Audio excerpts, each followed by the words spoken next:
Wait. Yeah, hello YouTube. It's me, John Avenger, once again. Sorry about the pause in the beginning. Uh this time I'm reviewing another movie that I saw on Netflix last night. It was called Albion, the Enchanted Stallion. Man, this movie is freaking crazy. If you thought the ending of Game of Thrones was like rushed and weird, yeah, this beats it. This gives it a run for its money. Now, this movie I never heard of it. I saw it, on a whim. It's average. I didn't hate it. I didn't love it. It was just, it has a lot of problems though. It's a movie starring a girl, a 12-year-old girl that goes into this enchanted land on a black stallion where she discovers that she's alone in the key to saving an entire race of people. Yeah, again, Alice in Wonderland from 2010. It's the same freaking movie, except with this one, I thought, Alice in Wonderland did a better job. It's got a better cast.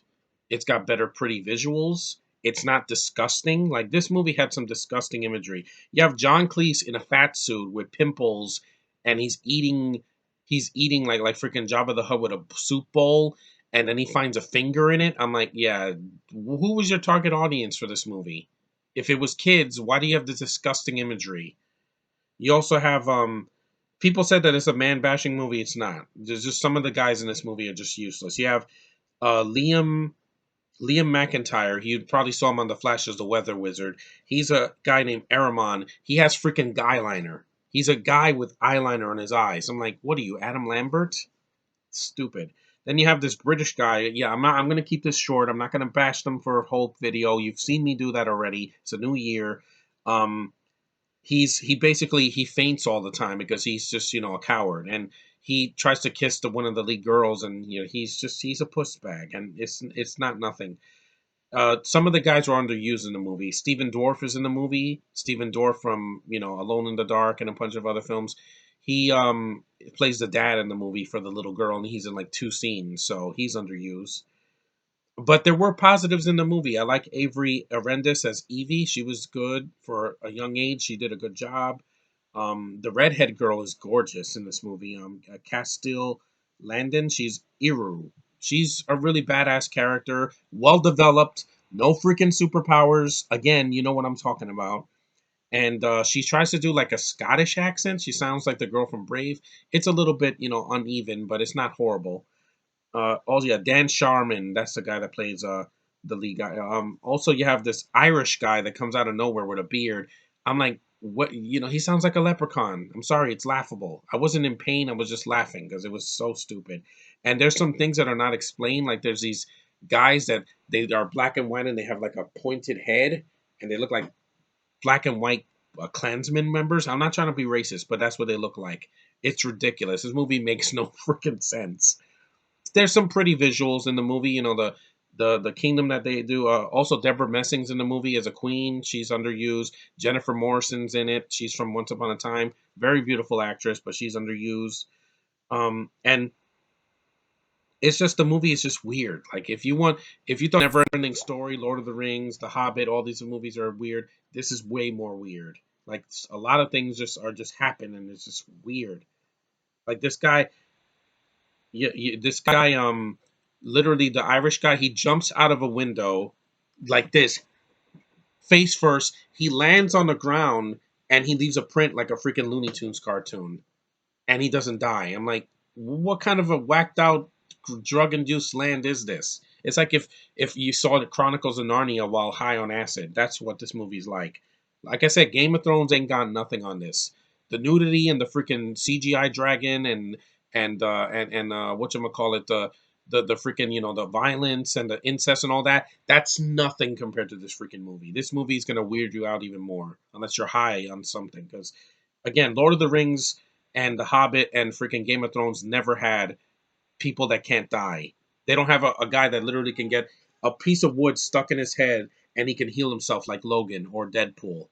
Again, they don't explain anything. These people are mutants, or in a fantasy world, they don't care about making any sense. And I think the lead actress in this movie, one of the leads in this, the redheaded girl, should not have written the movie because again, it's two women that write the movie, and it makes no freaking sense. One of them wrote the sequel to Monsters, Monsters Dark Continent. and Kill Command, yeah, a bunch of other stuff. Know your audience. You know why Lord of the Rings and the Hobbit films were successful? Because they knew their audience, the people that read the books or enjoyed Middle Earth. And a Never Ending Story knew its audience. It was dark, but it knew how to have fun. This movie has some fun moments, but again, other than the horse, the lead girl, and the red-headed girl chick, there's hardly anything to remember in this movie. Like the storyline, I've seen it done better. Again, Alice in Wonderland. No matter what you think about that movie, it's better than this freaking movie. Mia Wasikowska's badass. She cuts a freaking Jabberwocky's head with a sword. You don't see that here. I don't even remember the villain in this movie. It's like it's forgettable. But anyway, it's not horrible. Like if you see it once on Netflix, it's not going to kill you. But again, know what you're getting into. You're going to get into some weird shit that you've never seen before. That just like it's nonsensical, and it gives a movie like Wrinkle in Time a run for its money. Just because it's a fantasy doesn't mean you can't try. Because again, a lot of films have tried and made money, and also even movies on Netflix that were better, like To All the Boys I Loved Before, and the sequel's coming out this week, so I want to review that. But yeah, next time don't put disgusting imagery or weird guys with accents or I don't know things that don't need to be in the film. Like there were no gay jokes or fart jokes, but still, it just you can do better than this.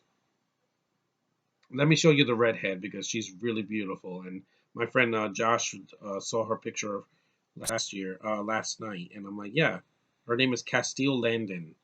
She's definitely better looking than freaking Amelia Clark. I can easily say that. This is her. This is her. Look how gorgeous she is. Now that is a face right there. Look at that. Beautiful eyes, red hair, nice pale skin.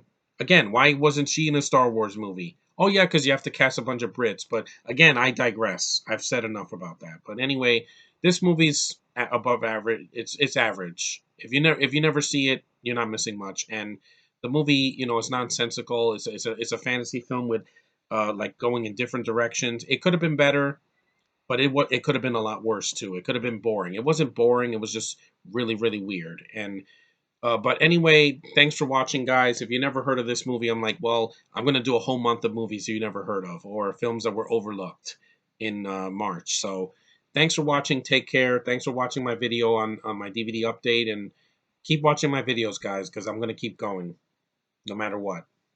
Later.